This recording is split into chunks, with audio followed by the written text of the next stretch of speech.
Risking the Night, a Haunted Library production. Darren bent down to hug his fiancée of 5 years, Melissa, and gave her a quick but meaningful kiss as she rocked in the old wooden chair. She had been there for a while now, unable to stand. Just an hour ago, she was bitten by a copperhead outside their secluded weekend cabin that they'd rented in the beautiful mountains of Eureka Springs, Arkansas, at Shadow Resort. The snake had been older, full-grown. Darren, who was 35 and a woodsman, had plenty of experiences with venomous snakes. He knew that had she been bitten by a younger snake, it would have been twice as bad. As of now, her ankle, where the snake had latched onto, was beginning to swell and turn blue. Shortly after arriving, they had decided to take pictures together outside the cabin. They hadn't even bothered unpacking the weekend clothes or anything else from the Jeep. They had immediately been awestruck at the beauty of the cabin and the surrounding woods. Just as Melissa had stood against a tree to strike a pose, the copperhead that had been resting near the trunk struck. She'd screamed out in agony, and Darren, being the brave, protective fiancé that he'd always been, had went for the snake right away. A few heavy stomps to the head from his steel-toe boots, and the snake was writhing and rolling in the dirt. He had then picked it up and smashed it against the tree. Then he helped her inside. She was already limping at this point. "I feel a little dizzy, honey," she said to him. Darren stood above her, looking out the window in the living room. The sun was setting, and it would be dark soon. He needed to make a decision fast. She was having an allergic reaction to the venom. He knew this because he could tell her breathing was labored. He helped her slowly and carefully to take her shoe off to relieve pressure. Soon after the snake had bitten her, he had gone to start up his Jeep, only to find out that the battery was dead. He was kicking himself in the ass for not buying that battery that he knew he needed for the past 6 months. He'd already gotten 2 jumps before this trip, and he knew that he needed a battery, especially coming to such a secluded area. Guilt was weighing heavily on him. "Babe, listen, I'm going to have to go for help. I don't want to leave you here alone, but there's no choice. You can't walk. All you do is slow us down. I have to try to make it out to the main road to flag somebody down." "That road is 5 miles away, Darren," she pleaded. He knelt down again and took a hold of her hand, speaking softly in her face. "Listen, I'll be back. You have my word. I have to get you help, okay?" Melissa felt a tinge of sharp pain shoot up her leg, then radiate to the top of her left hip. She cringed, looking at her ankle that had now nearly swollen to the size of a softball.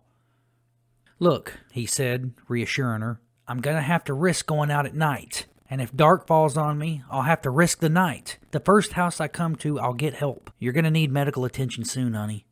She tried to stand, but had to put her hand on the chair for balance. Her ankle was very sore and was throbbing. She brushed her blonde hair away from her eyes and let out a sigh of frustration. Darren frowned. It was breaking his heart to see her in pain and to know that the trip was ruined. "Look, I have to go or I'm going to be walking in the dark," he muttered, kissing her passionately. "Promise you'll be back? Honey, I wouldn't leave you alone out here. I love you. Sit tight, okay?" He eased her back down and poured her a glass of water. "Keep trying to get signal," he said, putting on his flannel shirt. "If you do, call 911. Don't call me because you may only pick up a signal for a second. I want you to be able to call for help. Please come back," she said, concerned, not for herself, but for the man she loved. "I love you." He walked over to her and pecked her on the lips. "I'll be back, okay? Just trust me. I promise. You know I will. I love you too. You know that I'd never leave you out here. You're my whole world, my heartbeat." Darren was a tall, rugged man. Standing 6'4", it was almost comical to see him stoop down to gently caress her, but yet romantic and loving at the same time. "You're my world as well," she said, gripping his face. "That's why I'm trying to make sure you come back to me." "Look, I wouldn't miss this weekend with you for the world, baby," he said. "We're still going to have it as soon as we get you some medical attention. Promise?" she whispered through gritted teeth, her big, gorgeous brown eyes melting him like the first day that he'd laid eyes on her. "I swear. Promise me you won't open the door for anybody." Before leaving, he looked back and gave her a big smile. And just like that, he was gone. When he stepped foot outside, it was dark. The wind was gushing, and it brought a chill that made him shiver. He decided to go north the way that they'd come in. He tucked in his shirt tight to his neck and began to brave the cool night wind. It was going to be a long walk, but he would do whatever it took. Melissa was his life and his soon-to-be wife, and nothing was going to stop that from happening. He set off with a determination to find help within an hour. When he disappeared from view of the cabin, it was 15 minutes past 7 o'clock. Around 7:30 at night, a knock came at the cabin door.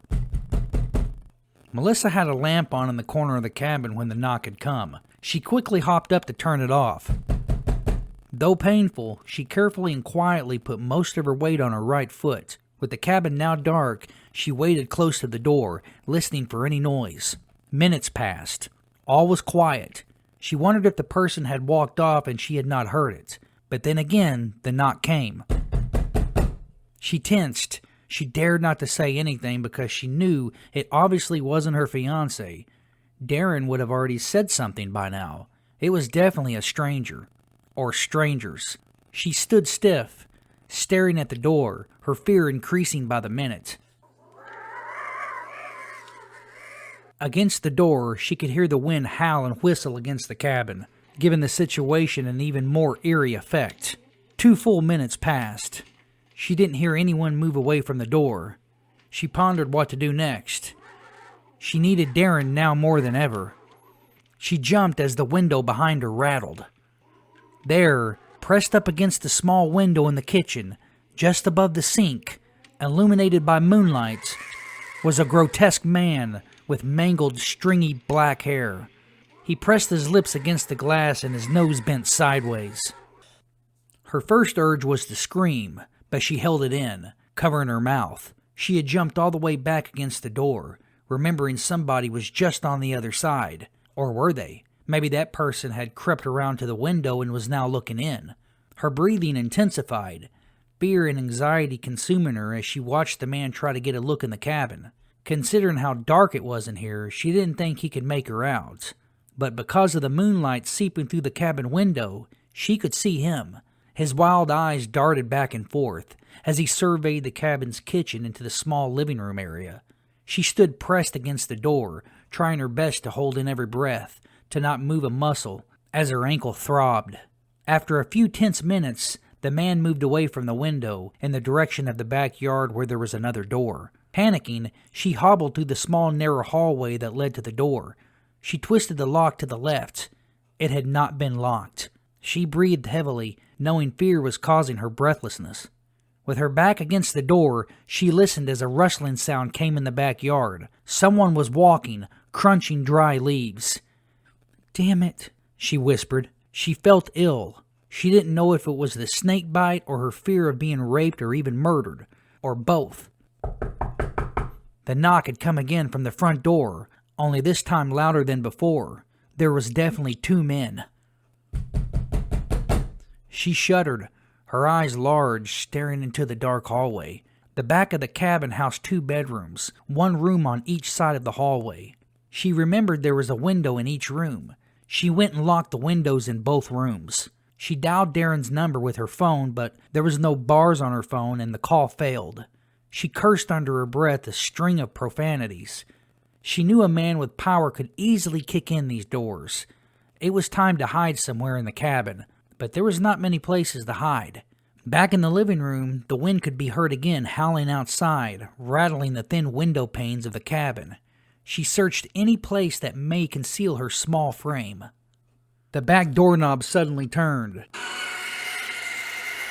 The door shook as if it were going to come off its hinges. Somebody was now definitely trying to break in. She could hear the doorknob being cranked and twisted aggressively. The only spot that made any sense to hide was behind the refrigerator. It was actually jutting out from the wall, and there was just enough room for a small kid or a smaller adult to squeeze in on the sides. She carefully eased her way behind it and squatted as much as she could against the wall, trying to use the wall as leverage for her back. It was very uncomfortable, and it made her ankle hurt even more.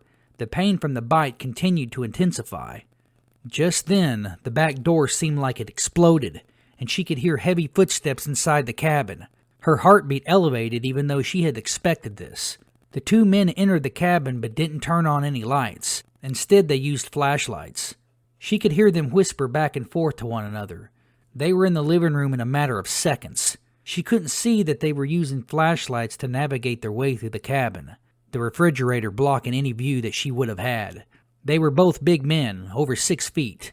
Both were unshaven and looked rough. They definitely looked like a pair of convicts. The taller of the two men, closer to 6'2", told the other one to go check the bedrooms. The man who gave the order now prowled around, and she could hear him as he got closer to her. He opened the refrigerator door, scaring her into movement. She smacked the back of the fridge with her hand and immediately covered her mouth, extremely pissed off at herself for possibly blowing her hiding spot. He heard the noise and he closed the fridge door. He called for his partner who had not yet returned from the bedrooms. She realized the man was trying to pull the fridge out from the wall. That's when she began to scream. Her cover had been blown. They had found her. "You by yourself?" the man asked, as he bent over to pick her up from the ground forcefully. She grimaced in pain as she was yanked to her feet. "Yes," she said through tears, shaking.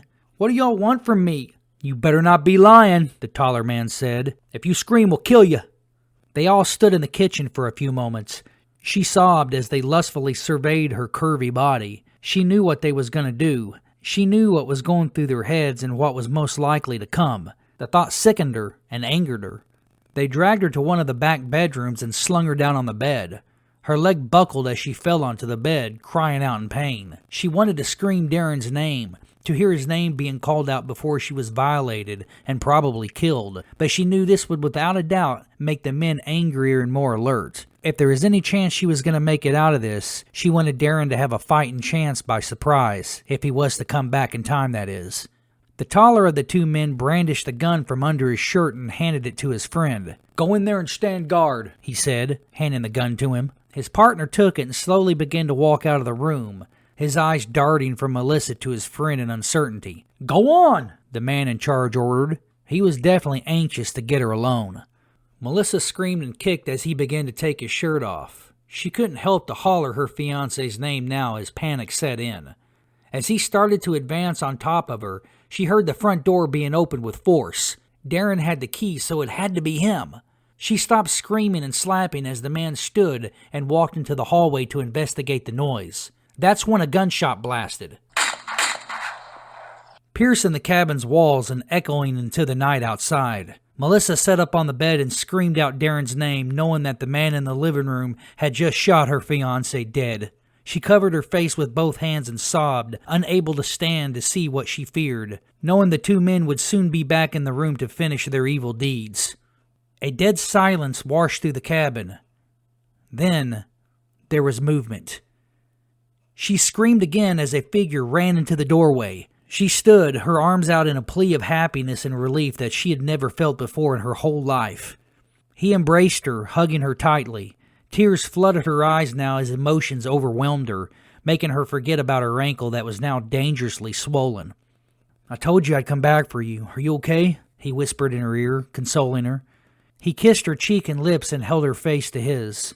A noise behind them startled her as she looked over Darren's shoulder to see a sheriff walk into view. The officer was heavyset and wore a warm but worried smile on his face. It's okay, Darren said. "I got a ride back from the sheriff." "Where's the other man?" Melissa questioned them both. "The man who was in here trying to rape me." "He's cuffed and subdued, ma'am," the sheriff assured her. They walked into the living room of the cabin. She looked down to see the shorter man with a bullet hole in his chest, the one who was standing guard. Blood was still gaping out of it. She could tell the sheriff was in shock as he continued to talk on the radio and ask for assistance and medical help. The taller man was cuffed and sat on the couch, a scowl of disgust on his face. "Come on, folks," the sheriff said, placing his hands on Darren's and Melissa's shoulders, urging them out of the cabin. "Let's go outside. You two hop in the back of my car." The sheriff took in a deep breath before leading them outside. He looked down at the wounded man that was dying. Darren could tell the officer was stressed. It was most likely the only time that he'd fired his gun, let alone killed somebody.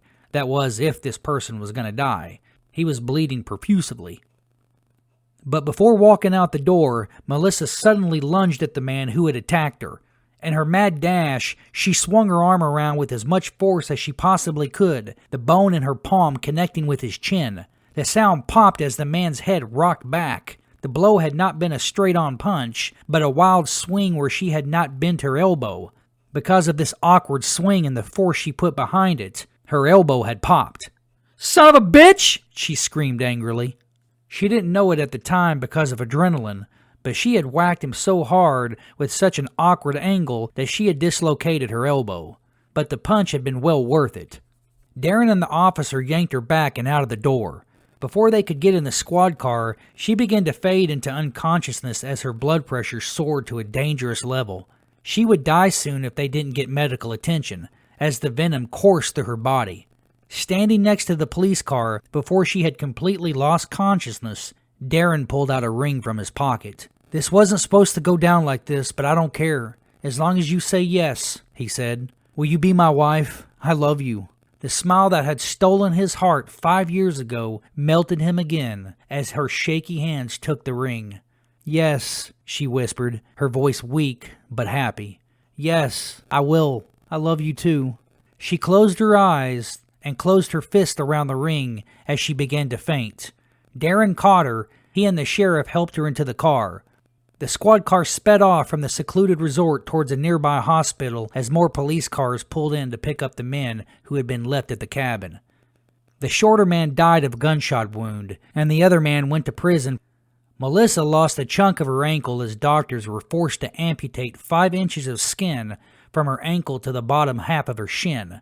But that didn't stop her from standing at the altar a month later to marry the love of her life, her hero, her Darren.